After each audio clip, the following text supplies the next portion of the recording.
Hello दोस्तों, हमारी आज की इस कहानी का नाम है ससुराल। इससे पहले अगर आप मेरे चैनल पहली बार आए तो प्लीज़ सब्सक्राइब कीजिए। सिमी दीदी, आप बिल्कुल चिंता मत करो, मैं सच का पता लगा के रहूंगी। जब पायल ने ऐसा कहा तो सिमी को तसल्ली हो गई और उसने चैन की सांस ली। पायल और सिमी दोनों ही देवरानी जेठानी कम और सहेलियां ज्यादा लगती थी। कम पायल थोड़े तेज स्वभाव की थी और वही सिमी शांत और सरल स्वभाव की थी। दोनों की आपस में खूब बनती थी। लोगों को बहुत हैरानी होती थी उन दोनों को देखकर कि ये दोनों इतना नाजुक रिश्ता होते हुए आपस में एक दूसरे के इतने घनिष्ठ मित्र कैसे। जब लोग पूछते तो पायल जवाब दे देती कि सासू माँ की 5 बहुएं हैं, उनमें से मैंने अपने लिए सिमी दी को चुना है। उसका ये जवाब सुनकर सिमी को बहुत गर्व होता कि उससे भी कोई इतना प्यार कर सकता है। जहाँ किसी को 2 मिनट उससे बैठकर बात करने तक की फुर्सत नहीं थी। सिमी और पायल अलावा बाकी की 3 बहुएं बहुत ही चतुर थी। बस उनका ध्यान जायदाद गहने और इन्हीं चीजों पर लगा रहता था।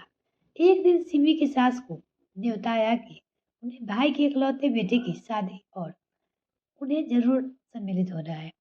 सासू माँ ने घर में सबसे कहा तो बाकी बहुओं ने इसमें कोई दिलचस्पी नहीं दिखाई, लेकिन सिमी और पायल ने कहा कि माँ जी आप चले जाइए, हम सब संभाल लेंगे।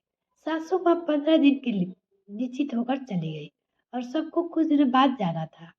शादी के एक दिन पहले सासू माँ सिमी को सबसे बड़ी बहू होने से नाते एक जिम्मेदारी देकर गई थी। सिम्बू को मामा जी की होने वाली बहू के लिए अंगूठी बनवा के लानी थी, जो रीत के तौर पर उन्हें पहनाई जाने वाली थी।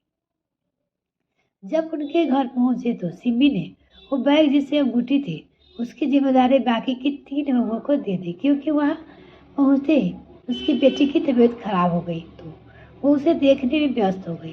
तीनों दुआएं इतनी लापरवाह थी कि बैग को भूलकर वो शादी में सम्मिलित हो आई। बाकी की औरतें के कपड़े देखने में व्यस्त हो गई। घर के किसी नौकर ने वहां रखे सारे बैग स्टोर रूम में रख दिए ताकि किसी को परेशानी ना हो, और वहां ताला लगा दिया। जब रीत शुरू हुई तो सासू माँ ने सिमी से अंगूठी लाने को कहा। सिमी ने बाकी बहुओं की तरफ देखा तो किसी को भी पता ना था कि बैग कहाँ है। सिमी परेशान हो गई और सारे बाहेदर मारे इधर उधर बैग ढूंढने लगी। तभी पायल वहां पहुंच गई, क्योंकि ऑफिस की वजह से वो लेट आने वाली थी। जब पायल की सारी बातें पता चला तो उसने सिमी को आश्चर्य दिया और सासू माँ को जाकर अपनी अंगूठी, जिसे वो पहली बार पहनने वाली थी, दे दी। सासू माँ ने अंगूठी पहले देखी नहीं हुई थी तो वह होने वाली बहू को पहना दी। उस समय तो मामला संभल गया, पर वहां से तुरंत आकर पायल ने सारी बहुओं को खूब खरी खोटी सुनाई और बैग ढूंढने के लिए कहा, और साथ ही कहा कि अगर बैग नहीं मिला तो मैं सासू माँ को बता दूंगी। ही डर से सब बैग ढूंढने लगे और एक बहू ने स्टोर रूम की खिड़की से देखा तो बैग अंदर रखा है। घर के नौकर को बुलाया, स्टोर रूम को खोला और बैग निकाला तो देखा अंगूठी उसमें सुरक्षित थी। सिम्मी ने पायल को गले लगा लिया और बोली, आज तुम ना होती तो पता नहीं क्या हो जाता। मैं क्यों नहीं होती दीदी, ऐसा क्यों कह रही हो? अब कम से कम ये अंगूठी तो मुझे पहना दो, वरना नामित को पता चल गया कि वैलेंटाइन पर जो अंगूठी उन्होंने मुझे दी थी वो मैंने आगे सरका दी तो खूब गुस्सा होंगे। सिमी ने हंसते हुए कहा, हाँ हाँ क्यों नहीं, इसकी असली हकदार तुम ही तो हो।